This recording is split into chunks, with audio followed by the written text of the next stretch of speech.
History of trade and commerce के बारे में, जिसमें मैं आपको बताने वाला हूं कि पुराने जमाने में गुड्स की बाइंग एंड सेलिंग कैसे की जाती थी, यानी सामानों को खरीदा या बेचा कैसे जाता था। आपको भी पता है पुराने जमाने में ना तो उतनी अच्छी टेक्नोलॉजीज थे ना ही मीन्स ऑफ ट्रांसपोर्ट, लेकिन आज के डेट में जो है मीन्स ऑफ ट्रांसपोर्ट भी है और टेक्नोलॉजीज भी, जिससे कि बाइंग एंड सेलिंग जो है बहुत ही आसान है। सपोज मान लो आपको कोई भी सामान खरीदना है, आप ऑनलाइन ऐप में जाते हो, सामान को सेलेक्ट करते हो और वो सामान आपके घर तक जो है कुछ ही दिनों में डिलीवर हो जाता है। क्या इतना ही आसान पुराने जमाने में सामानों को खरीदने या बेचने में होता था?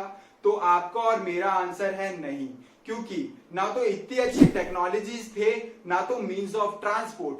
तो ऐसे में इंडिया जो है अपने सामानों को दूसरे कंट्री में एक्सपोर्ट कैसे किया करता था, यानी दूसरे कंट्रीज में कैसे बेचा करता था, जबकि इंडिया को दो और चैलेंजेस फेस करने पड़ते। पहला जो है, इंडिया के नॉर्थ में हिमालय है और साउथ में जो है पानी, यानी कि समुद्री पानी से साउथ में इंडिया जो है घिरा हुआ है। फिर भी इंडिया जो है फॉरेन कंट्री से कनेक्टेड था टू रूट्स के थ्रू। पहला जो रूट है सिल्क रूट और दूसरा जो रूट है स्पाई रूट। अब इसे सिल्क रूट और स्पाई रूट क्यों कहते हैं मैं आपको एक्सप्लेन करने वाला हूं। सिल्क रूट, इंडिया कनेक्टेड था फॉरेन कंट्रीज से through networks of road. Road के थ्रू इंडिया जो है कनेक्टेड था, लेकिन इसे सिल्क रूट क्यों कहते हैं जबकि ये रोड से कनेक्टेड था?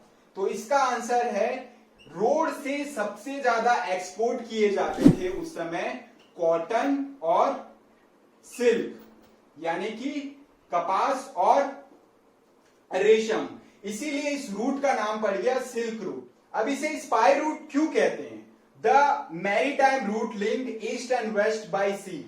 इंडिया जो है ईस्ट और वेस्ट से मैरीटाइम यानी कि समुद्री पानी के थ्रू सबसे ज्यादा एक्सपोर्ट करता था दूसरे फॉरेन कंट्रीज में स्पाइसेस, यानी कि मसाले जो है सबसे ज्यादा एक्सपोर्ट किए जाते थे सी के थ्रू, समुद्र के थ्रू ईस्ट और वेस्ट में, इसीलिए इस रूट का नाम पड़ा स्पाई रूट। अब आपको मैं ट्रिक बताता हूं कि आप इसको याद कैसे रख सकते हैं लंबे समय तक। अभी आप वीडियो देखोगे, कुछ दिन बाद सिल्क रूट और स्पाई रूट के बारे में पूछूंगा तो भूल जाओगे, लेकिन आपको लंबे समय तक जो है सिल्क रूट रोड के थ्रू कनेक्टेड था और स्पाई रूट जो है सी के थ्रू कनेक्टेड था। याद रखने के लिए मैं आपको ट्रिक बताता हूं। देखो, इसमें क्या दिख रहा है आपको सी और इसमें क्या दिख रहा है आपको रोड। स्पाइसेस, इन दोनों में से किसी एक को याद रख लोगे तो दूसरा ऑटोमेटिकली आपको याद हो जाता है। स्पाइसेस, स्पाइसेस का मतलब होता है मसाला, और मसाले जब चटपटे होते हैं तो हम उसे क्या कहते हैं? स्पाइसी। सी का मतलब क्या हो जा रहा है लास्ट में? समुद्र।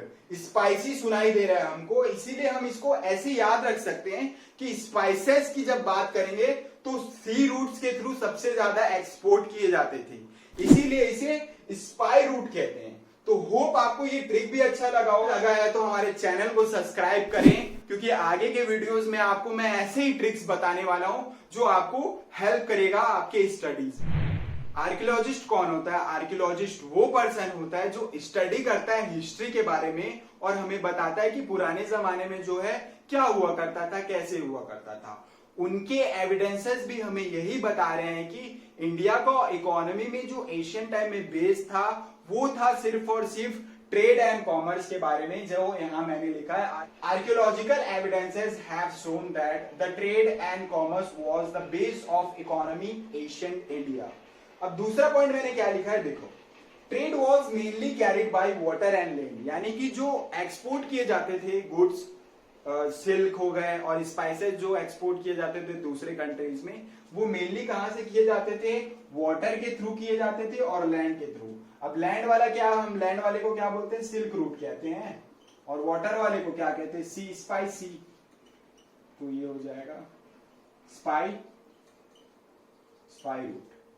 अब जो थर्ड पॉइंट है, the civilisation like Harappa and Mohenjodaro had established commercial connection with Mesopotamia and trade in gold, silver and copper. यानी कि ऐसा बोला जाता है सिविलाइजेशन हड़प्पा और मोहनजोदारो थे, उनके भी कमर्शियल कनेक्शन थे ट्रेड को लेकर के मेसोपोटामिया के साथ, जो गोल्ड, सिल्वर और कॉपर जो है मेनली ट्रेड किया जाता था। अब जो थर्ड पॉइंट है, देखो अगर जब कभी भी ट्रेड किया जाता है तो वहां पे आती है पैसे की बात। अगर मैं आपको कोई सामान बेचता हूं तो आपसे मेरे को चाहिए आज के डेट में पैसे, तो वो क्या करते थे पुराने जमाने में, उनके भी कुछ रेगुलेशन थे ट्रेड के। तो क्या था, different types of coin. Different types of coin मतलब बहुत सारे टाइप्स ऑफ कॉइन थे, क्योंकि करेंसी तो था नहीं, लेकिन जो कॉमनली एक्सेप्टेबल था, यानी कि जो सबसे ज्यादा एक्सेप्ट करते थे कॉइन, वो जो था वो एक्सेप्ट करते थे।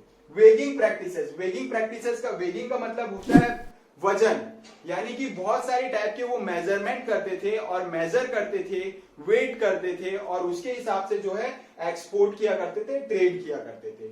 होप आपको ये सारी चीजें भी है क्लियर हो गई होंगी। अब हम आगे बात करेंगे इंडिजिनस बैंकिंग सिस्टम के बारे में नेक्स्ट वीडियो पे।